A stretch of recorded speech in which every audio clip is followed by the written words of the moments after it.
The rain came down in sheets as Bella Lancaster stood under the awning of the conference center, her phone already open to the rideshare app. She had just finished a grueling 12-hour shift catering an event for some corporate giant, and all she wanted was to get home, peel off her black serving uniform, and collapse into bed. Her fingers were about to tap the confirm button when a deep voice interrupted her thoughts. "I'll drive you." She looked up, startled. The man standing beside her was tall, well over 6 feet, with dark hair that was slightly damp from the rain and eyes that seemed to assess everything in a single glance. He wore an expensive suit, the kind that probably cost more than her entire month's rent, and there was something commanding about the way he stood, like he was used to people listening when he spoke. "Excuse me," Bella said, her finger hovering over her phone screen. "The cab," he said, nodding toward her phone. "Don't bother, I'll drive you. My car is right there." He gestured to a sleek black vehicle parked just a few feet away, rain drumming against its polished surface. Bella's practical side screamed that this was exactly the kind of situation her mother had warned her about since childhood. Strange men offering rides in the rain were textbook danger. But something about his directness, the lack of any creepy undertone, and the bone-deep exhaustion settling into her muscles made her mouth move before her brain could catch up. "Okay." He looked slightly surprised, as if he had expected an argument. Then his expression softened into something that might have been approval. "Good. Come on before we both get soaked." They ran the short distance to his car, and Bella slid into the passenger seat with a grateful sigh. The interior smelled like leather and something expensive, probably cologne. The seats were heated, and she could not help but melt into the warmth. "Where are we going?" he asked, starting the engine with barely a sound. The car purred to life like a contented cat. Bella gave him her address, a modest apartment building in a neighborhood that was safe but far from fancy. He programmed it into the navigation system without comment, though she caught the flicker of his eyes taking in the distance. "I'm Xavier," he said as they pulled into traffic. "Since we're breaking all the stranger danger rules, figured you should at least know my name." Despite herself, Bella laughed. "Bella Lancaster. And for the record, I don't usually accept rides from random men in parking lots." What made tonight different, she considered the question, watching the rain streak across the windshield. "Honestly, I have no idea. Maybe I'm too tired to make good decisions. Maybe you have an honest face." My business partners would disagree with that assessment. "What do you do?" The question came out naturally, the way conversation sometimes flows with strangers when you know you'll never see them again. "I'm in commercial real estate development," Isaac said, changing lanes with practiced ease.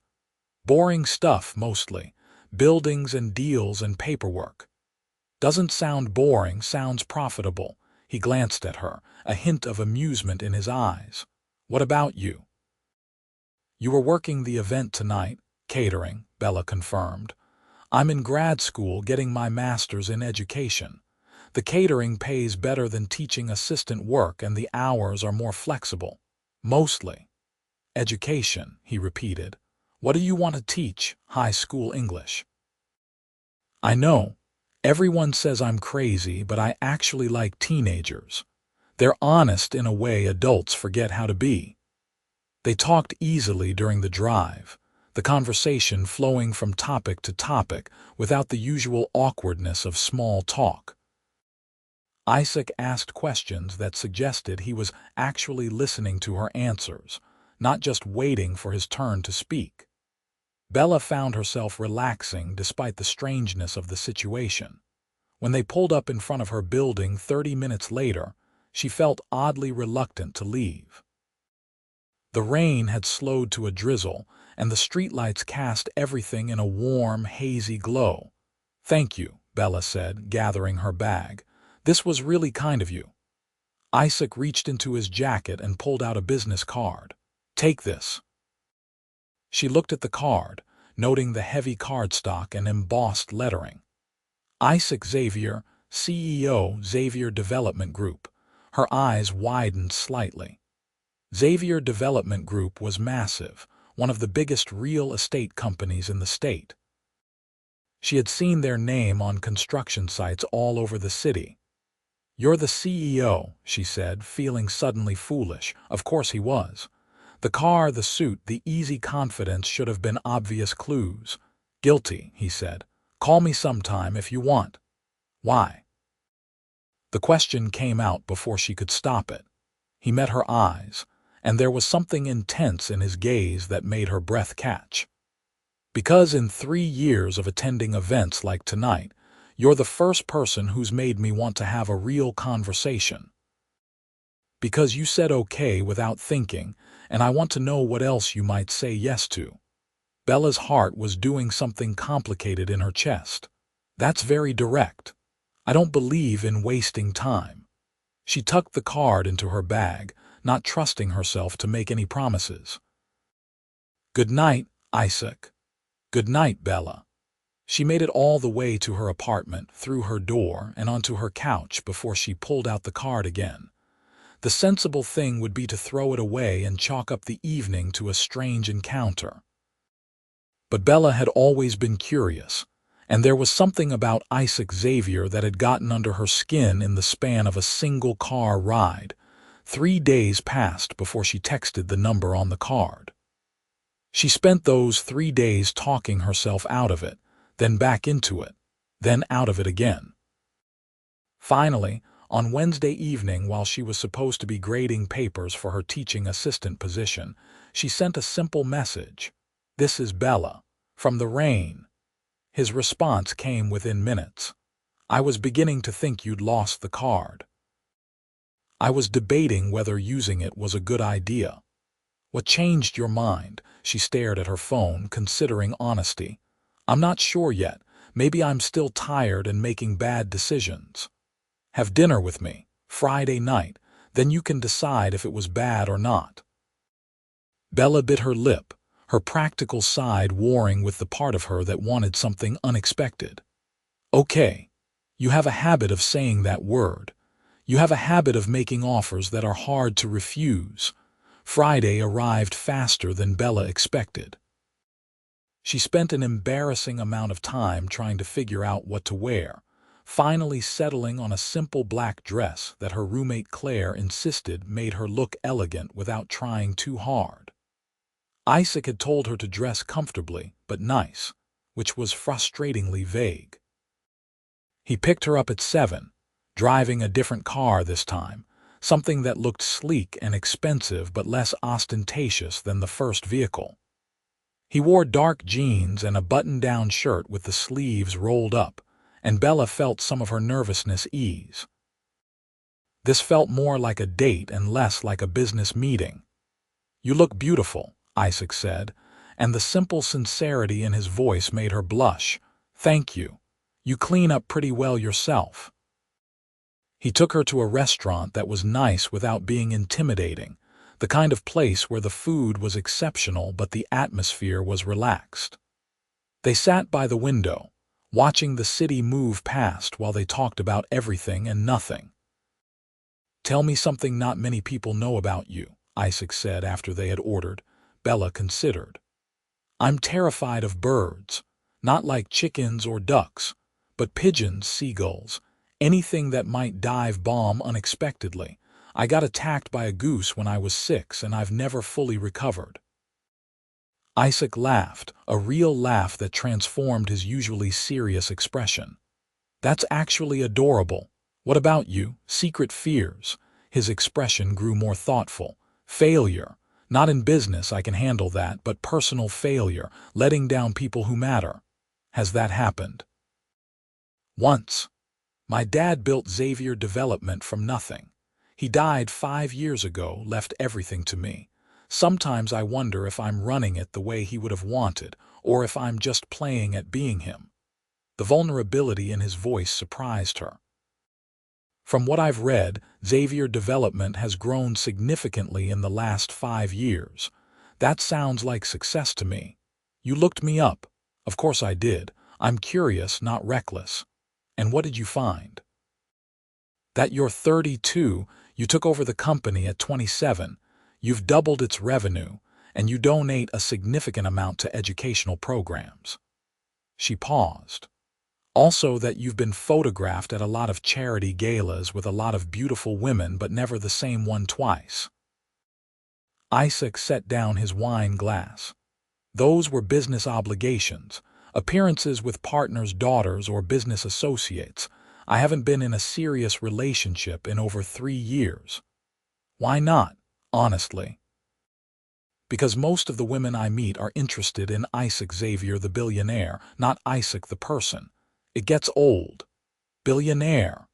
Bella's voice came out higher than she intended. I thought you were just like regular rich. He raised an eyebrow. There's a difference, you know what I mean. That's a lot of money, Isaac. Does it bother you? She thought about it, really thought about it. I don't know yet. I'm not interested in your money if that's what you're worried about. But I'd be lying if I said it doesn't feel a little strange, knowing there's such a huge gap between our lives. What if I told you that right now, in this moment, I'm just a guy having dinner with a woman he finds incredibly interesting? No money, no company, no expectations beyond getting to know each other. Bella met his eyes. Then I'd say that sounds nice. The rest of the dinner passed in easy conversation. Isaac had a dry sense of humor that caught her off guard, and she found herself laughing more than she had in months. He asked about her thesis, actually engaging with her ideas about educational reform and classroom dynamics. When the check came, he paid without making a show of it, and Bella let him without argument, sensing it would be pointless anyway. "Do you want to walk?" Isaac asked as they left the restaurant. "There's a park a few blocks from here." The night was clear and cool, perfect for walking. They strolled through the park, their pace unhurried. At some point, Isaac's hand found hers, and Bella let their fingers intertwine, the gesture feeling natural despite how new everything was. "Tell me about your family," Isaac said. "Small and loud," Bella said with a smile. "My parents have been married for 35 years. They fight about everything and love each other completely. I have 2 younger brothers, both in college now. We're close. They drive me crazy, but I'd do anything for them." "They sound wonderful." "They are. What about you?" "Only child. My mom died when I was 10. After that, it was just me and my dad. He was tough, expected a lot, but he loved deeply. He taught me everything about the business. I miss him every day." "I'm sorry," Bella said quietly. "Thank you." Isaac squeezed her hand. "He would have liked you, I think. He always said the best people are the ones who work hard and stay honest." They circled back toward where Isaac had parked, neither of them quite ready for the evening to end. When they reached his car, Isaac turned to face her fully. "I'd like to see you again," he said, "if you're interested." "I'm interested," Bella admitted. "But I need you to understand something. I'm not looking for a fairy tale or a rescue or anything like that. I have my own life, my own goals. If we do this, I need it to be real. I wouldn't want it any other way." He kissed her then, soft and questioning, giving her time to pull away if she wanted. But Bella did not want to pull away. She kissed him back, her hands coming up to rest against his chest, feeling his heart beating steady and strong beneath her palms. The weeks that followed fell into a pattern that felt both thrilling and comfortable. Isaac was busy with work, and Bella had her classes and catering shifts, but they made time for each other. Coffee before her morning classes, late dinners after his meetings, walks through the city on Sunday afternoons. They talked about everything, argued about books and movies, discovered shared loves and friendly disagreements. Bella learned that Isaac was more than the serious businessman he presented to the world. He had a weakness for terrible action movies, could cook exactly 3 dishes exceptionally well, and sang off-key in the car when he thought she was not paying attention. He was generous but not showy about it, confident without arrogance, and surprisingly thoughtful about the small things. Isaac learned that Bella was fiercely independent, that she had a tendency to work herself too hard and forget to eat, that she cried during commercials about dogs, but stayed dry-eyed through horror movies. He discovered that she was brilliant in ways that had nothing to do with grades, that she saw people with a clarity that was sometimes uncomfortable, and that when she laughed, really laughed, it was the best sound in the world. They were careful with each other at first, both aware of the stakes. But gradually, the walls came down. It was a Tuesday night, about 6 weeks after that first dinner, when things shifted. Bella had been at the library late, working on her thesis, and Isaac had picked her up. Instead of taking her home, he drove to his penthouse apartment. "I want you to see where I live," he said simply. The apartment was stunning, all floor-to-ceiling windows and modern design, but it was warmer than Bella had expected. There were books on the shelves, actual books with worn covers, photos of Isaac and his father at various ages. Art on the walls that looked chosen for love rather than investment. "It's beautiful," Bella said, walking to the windows to look out at the city spread below them. Isaac came up behind her, his hands resting lightly on her shoulders. "I spend too much time here alone. It's starting to feel less like a home and more like a hotel." She turned in his arms. "What would make it feel more like home?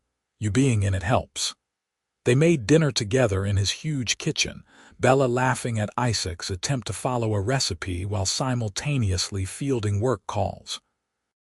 They ate on the couch, watching one of his terrible action movies, her feet tucked under his leg, his arm around her shoulders. "Stay tonight," Isaac said during a quiet moment. "Not for anything beyond this. Just stay. Let me fall asleep with you here and wake up with you still here." Bella knew what she was saying yes to, knew that staying would shift something fundamental between them. But she was tired of being cautious, tired of protecting herself from something that felt increasingly inevitable. "Okay." They fell asleep on the couch, neither bothering to move to the bedroom, wrapped around each other like they had been doing this for years instead of weeks. When Bella woke in the early morning light, Isaac was still asleep, his face peaceful and younger looking in rest. She took a moment to just look at him, to let herself acknowledge the depth of what she was feeling. She was falling in love with him, maybe had already fallen. The realization should have terrified her, but instead it felt like relief, like finally admitting to something her heart had known all along. Isaac's eyes opened, catching her watching him. "Hi yourself.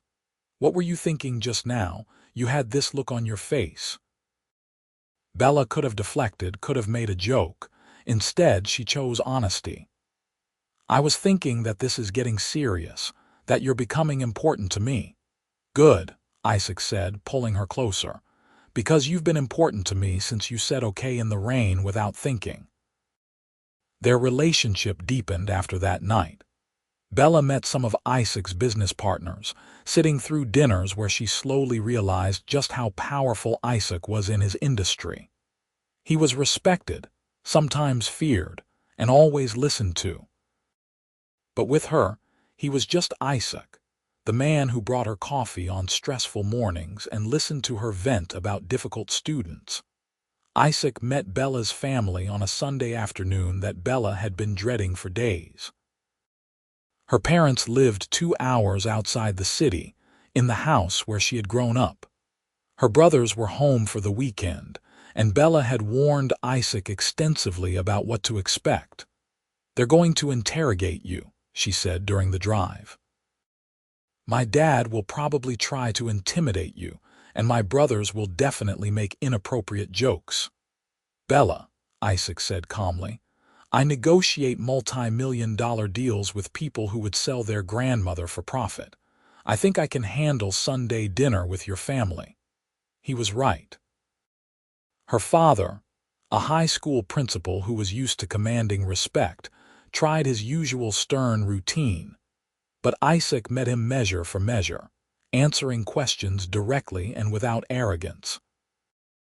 Her brothers, Jake and Ben, attempted to embarrass Bella with childhood stories, but Isaac just laughed and asked for more. Her mother, who Bella had worried would be overwhelmed by Isaac's wealth, treated him like any other guest, putting him to work helping with dinner and scolding him for trying to check his phone at the table. By the end of the evening, her father was discussing literature with Isaac like they were old friends. Her brothers had invited him to go hiking with them the next time he had free time, and her mother was packing him enough leftovers to feed him for a week. "They loved you," Bella said on the drive back to the city, still slightly shocked by how smoothly everything had gone. "They're your family. Of course I was going to make an effort. Most guys would have been terrified. I'm not most guys." He glanced at her. "And for the record, I loved them too. Your mom reminds me of you, fierce and kind at the same time. My dad said you were good for me. What do you think?" Bella reached over and took his hand. "I think I'm happy, really happy. I think you've become part of my life in a way I didn't expect, and I don't want to imagine it without you anymore." Isaac brought her hand to his lips. "Good, because I'm not going anywhere. Not everything was perfect." They had their first real fight 3 months into the relationship, over something stupid that spiraled into something bigger. Isaac had planned a surprise weekend trip for Bella's birthday, but he had not checked with her first, and she had a major presentation for one of her classes that she could not miss. The fight was not really about the trip. It was about communication, about Isaac being used to making decisions unilaterally, about Bella feeling like her obligations were being dismissed. They said things that were harsher than necessary. Isaac left her apartment angry, and Bella spent the night crying and wondering if they had just broken up. But the next morning, Isaac showed up at her door at 7 in the morning, looking like he had not slept. "I was wrong," he said before she could speak. "I should have asked you first. I got so caught up in wanting to do something special for you that I didn't consider what you needed. I'm sorry." Bella pulled him inside. "I'm sorry too. I could have been calmer about explaining instead of snapping at you." They talked it through properly, without anger, figuring out how to navigate the differences in their lives and communication styles. It was hard and uncomfortable, but they came out the other side stronger. "We're going to fight sometimes," Isaac said later, both of them exhausted but relieved. "We're both stubborn people with strong opinions. But I need you to promise me that we'll always work through it, that you won't just walk away when things get hard." "I promise," Bella said. "But you have to promise to talk to me, to remember that I'm your partner, not someone who needs to be taken care of. Deal?" The months passed. Bella finished her thesis, graduated with her master's degree. Isaac was there at her graduation, cheering louder than anyone else when her name was called.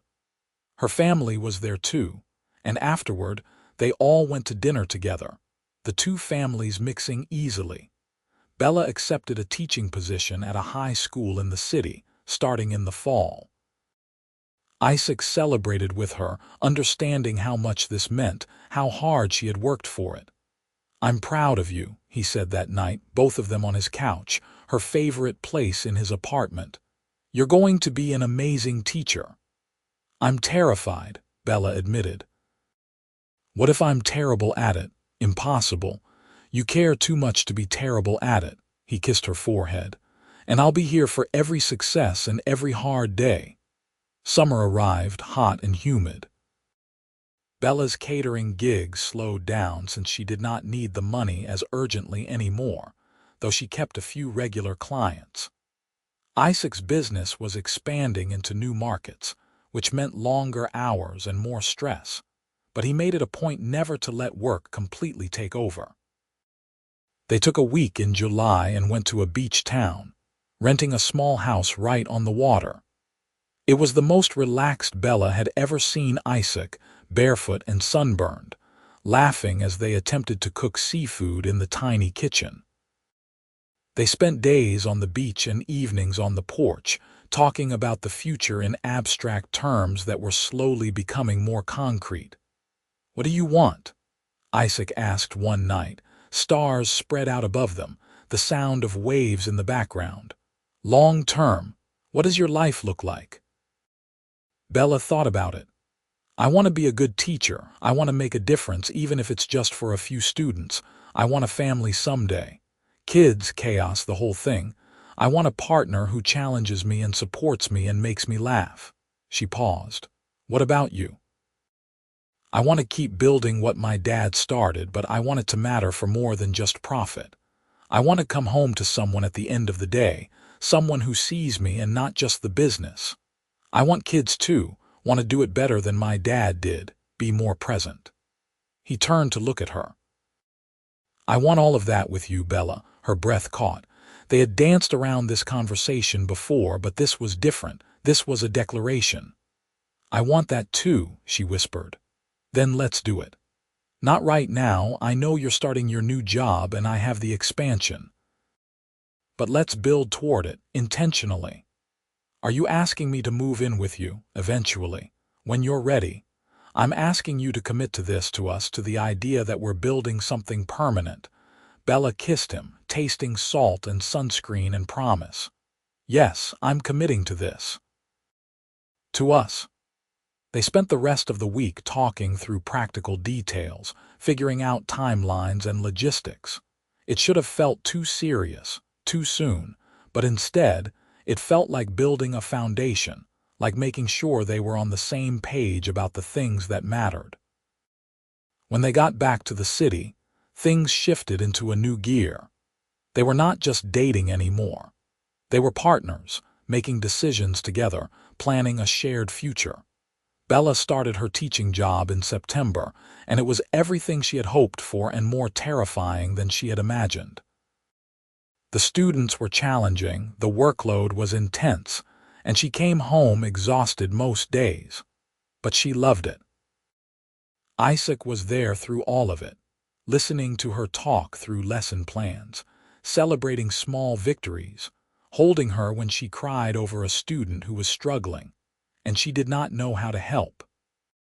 "You're amazing at this," Isaac told her one Friday night. Both of them collapsed on his couch after particularly brutal weeks. "I see how much you care, how hard you work. Those kids are lucky to have you." "I failed Jared today," Bella said miserably. "He's failing because he's working 2 jobs to help his family, and I couldn't figure out how to help him catch up. What if we could help? Not just him, but students like him. What if Xavier Development started a scholarship program, something specifically for students who have to work to support their families?" Bella sat up, looking at him. "You do that. Why not? I have the money. You have the insight into what students actually need. We could make a real difference." They spent the next few months building the program together. Isaac put up the initial funding, but Bella designed the structure, making sure it would actually help the students who needed it most. They launched it in January, and Bella cried when Jared was one of the first recipients, when she saw his relief at being able to cut back his hours and focus on school. "This is what I meant," Isaac said at the small launch event they held. "About wanting the business to matter for more than profit. Thank you for helping me see how to do that." Valentine's Day came a few weeks later. Bella had moved most of her stuff into Isaac's apartment by then, the transition happening gradually and naturally. Claire had been supportive, moving in with her boyfriend at the same time.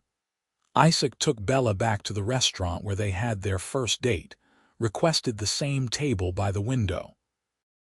They were reminiscing about that night, laughing about how nervous they both had been when Isaac pulled a small box from his pocket. Bella's heart stopped. "Bella Lancaster," Isaac said, his voice steady but his eyes showing his nerves. "10 months ago, you said okay without thinking when I offered you a ride in the rain. You've been saying yes to me ever since, and every single time, I've fallen more in love with you. You challenge me, support me, make me want to be better. You've shown me what partnership really means, what it looks like to build a life with someone rather than just alongside them." He opened the box, revealing a beautiful ring that was elegant without being ostentatious. "Will you say yes one more time? Will you marry me?" Bella was crying, nodding before she could even get the words out. "Yes, yes, absolutely yes." Isaac slid the ring onto her finger and then he was kissing her, both of them laughing and crying at the same time. The other diners in the restaurant applauded, but Bella barely noticed. She was too focused on Isaac, on the feel of the ring on her finger, on the future spreading out before them. They called their families that night. Bella's parents were thrilled, immediately starting to plan. Isaac's business partners sent congratulations, but Bella could hear in his voice when he called his father's oldest friend that he wished his dad could have been there for this moment. "He would have been so happy for you," Bella said later, both of them in bed, her hand resting on his chest so she could see the ring catch the light. "And he would have approved of me, right? For making sure you take breaks and remember to eat actual meals." Isaac laughed, pulling her closer. "He would have loved you, would have said I was punching above my weight, which I absolutely am. Stop. We're good for each other. We really are." They got married 6 months later in late summer. It was not a huge wedding, but it was perfect for them. The ceremony was outside at a vineyard, with Bella's father officiating and Isaac's best friend from college as his best man. Bella's brothers walked her down the aisle, one on each side, and she saw Isaac's eyes get suspiciously shiny when he saw her. Her dress was simple and elegant, her hair loose the way Isaac liked it. His suit was perfectly tailored, and he looked so handsome that Bella's breath caught. But more than that, he looked happy, genuinely happy in a way that transformed his entire face. The ceremony was short and heartfelt. They had written their own vows, and Bella managed to get through hers without crying, barely. "Isaac, you came into my life on a rainy night when I was too tired to be smart, and you've been surprising me ever since. You showed me what it means to be truly partnered with someone, to build something together that's stronger than either of us alone. You're my best friend, my biggest supporter, my favorite person to argue with, and the love of my life. I promise to keep saying yes to the adventures, to support your dreams while chasing my own, to make you laugh even when you're being too serious, and to love you more fiercely every single day." Isaac's vows were equally emotional. "Bella, you said okay without thinking that night, and it changed my entire life. You taught me how to be softer without being weaker, how to be open without losing myself. You make me want to be the best version of myself, not for the business or for appearances, but because you deserve a partner who shows up fully. I promise to drive you wherever you need to go, literally and metaphorically. I promise to remember that you're my equal and my partner, never someone who needs rescuing. I promise to support your work as fiercely as you support mine. And I promise to love you completely, exactly as you are, for the rest of my life." When they kissed as husband and wife, Bella felt like everything had clicked into place. This was right. They were right. The reception was joyful and chaotic in the best way. Bella's brothers gave mortifying speeches. Isaac's business partners actually seemed to have fun, loosening their ties and dancing with their wives. Bella's students had sent a group card that made her cry happy tears. Her favorite moment was when Isaac pulled her onto the dance floor for their first dance. And instead of the romantic song they had chosen, he had secretly arranged for the terrible pop song that had been playing in his car the first time she caught him singing off-key. She laughed so hard she could barely dance, and Isaac just grinned at her, completely unrepentant. They honeymooned in Italy, 2 weeks of wandering through small towns, eating incredible food and just being together without the distractions of work and obligations. Isaac taught Bella some basic Italian phrases he had learned for the trip, and she taught him how to truly relax, to go a full day without checking his email. "I could get used to this," Isaac said one evening in Florence, both of them watching the sunset from their hotel balcony. "Just you and me, no deadlines, no pressure. We'll come back," Bella promised. "Every few years we'll take time just like this. Deal, deal." Real life resumed when they got back, but it was a good life. Bella was in her second year of teaching, more confident and effective than ever. The scholarship program had expanded, helping dozens of students. Isaac was still busy, but he had learned to delegate more, to prioritize time with Bella over endless work hours. They bought a house together, something that was theirs rather than just Isaac's. It was in a good neighborhood with a yard, room to grow. They spent weekends painting and furnishing, arguing good-naturedly about design choices and compromising until they both were happy. Bella's classroom became known as the safe space in the school, the place where struggling students knew they could go for help. Isaac started attending some of her school events, and the students were both intimidated and fascinated by her billionaire husband who treated them with respect and listened to their ideas. A year into their marriage, Bella brought up the conversation they had been dancing around. They were in their backyard, the first real warmth of spring in the air. "I think I want to start trying," Bella said. "For a baby. I know we said we'd wait until I had a few more years of teaching under my belt, but I don't want to wait anymore. I want to start our family." Isaac set down the gardening tool he had been using. "Are you sure? I don't want you to feel pressured. I'm sure.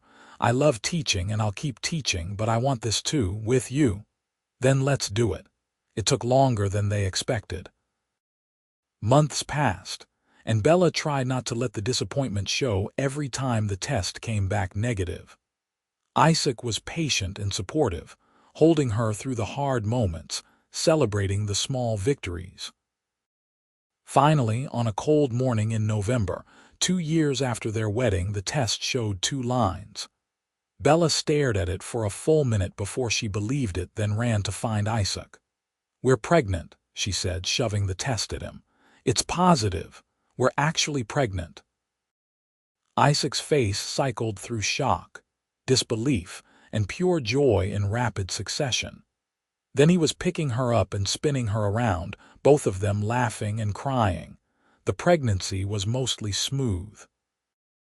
Bella had morning sickness that lasted all day for the first few months, and Isaac became an expert at bringing her crackers and ginger tea at odd hours. Her students figured it out before she officially announced it, and they were excited in the sweet way of teenagers who are not yet jaded. Isaac was almost comically protective. He wanted to wrap Bella in bubble wrap and keep her safe from everything. She had to remind him repeatedly that pregnancy was not an illness, that she could still function normally. "I know," Isaac said when she called him out on it. "I just can't help it. You're carrying our baby. I want to make sure you're both safe. We're fine, but I need you to trust that I'll tell you if I need help." He worked on it, finding the balance between caring and hovering. He came to every doctor's appointment, his hand tight in hers when they heard the heartbeat for the first time, his eyes wet when the ultrasound showed their baby moving and growing. They found out they were having a girl, and Bella watched Isaac's face transform with wonder. "A daughter," he said softly. "We're having a daughter." They set up the nursery together, painting the walls a soft yellow and filling it with books and stuffed animals. Bella's family threw a baby shower that was chaotic and wonderful. Isaac's business threw a more formal event that was surprisingly touching. His partners genuinely happy for him. Bella worked up until 2 weeks before her due date, finally agreeing to start her maternity leave when Isaac pointed out that she was falling asleep at the dinner table. Her students made her cards and gifts, and several of them cried when she said goodbye for a few months. Their daughter, Emma Rose Xavier, was born on a sunny morning in June, after 12 hours of labor that Isaac survived only because Bella let him hold her hand. When the doctor placed Emma in Bella's arms, both parents cried, overwhelmed by the tiny perfect person they had created. "She's beautiful," Isaac whispered, his finger tracing Emma's tiny hand. "She looks like you."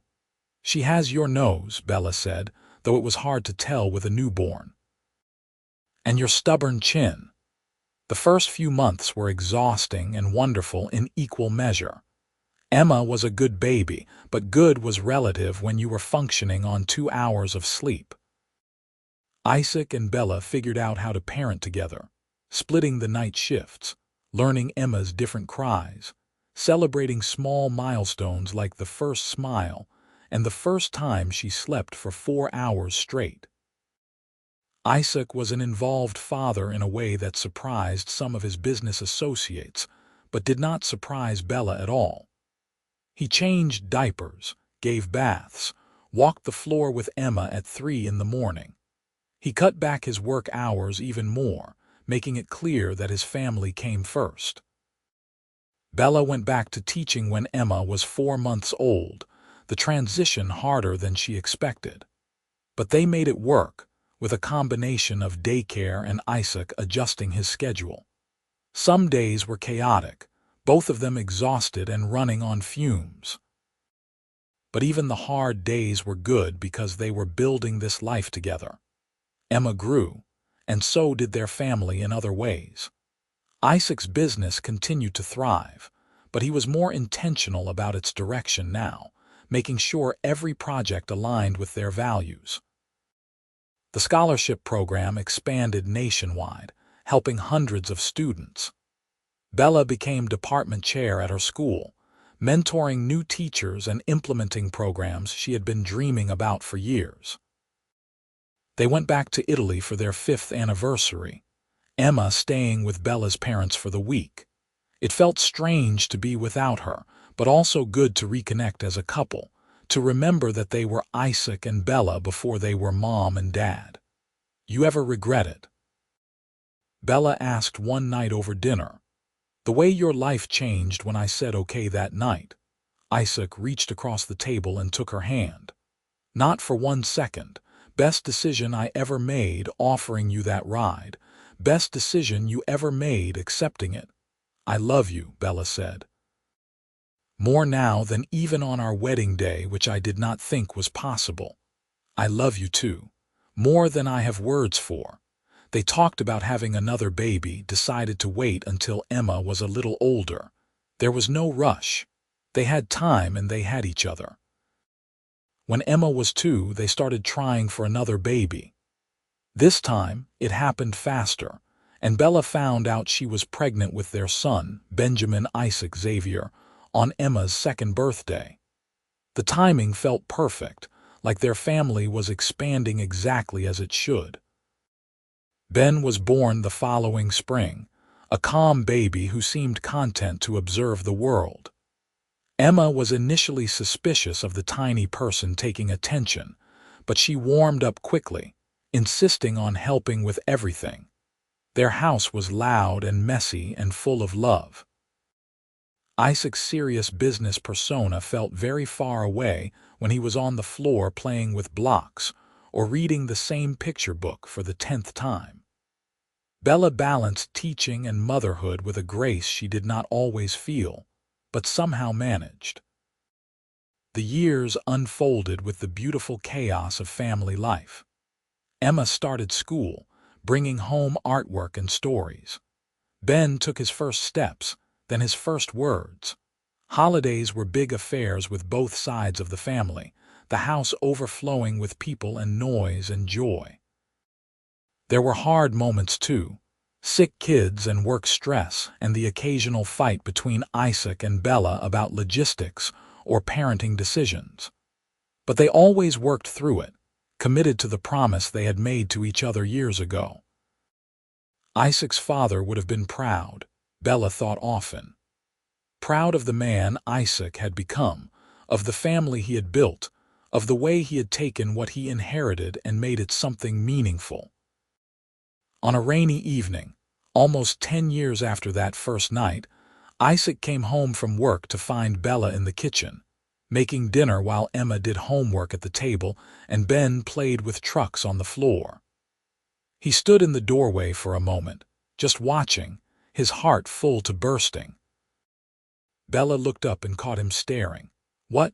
"Just thinking about how lucky I am, how one decision on a rainy night led to all of this." Bella crossed to him, wrapping her arms around his waist. "I'm the lucky one. You gave me a ride home and I gained a whole life. We built it together."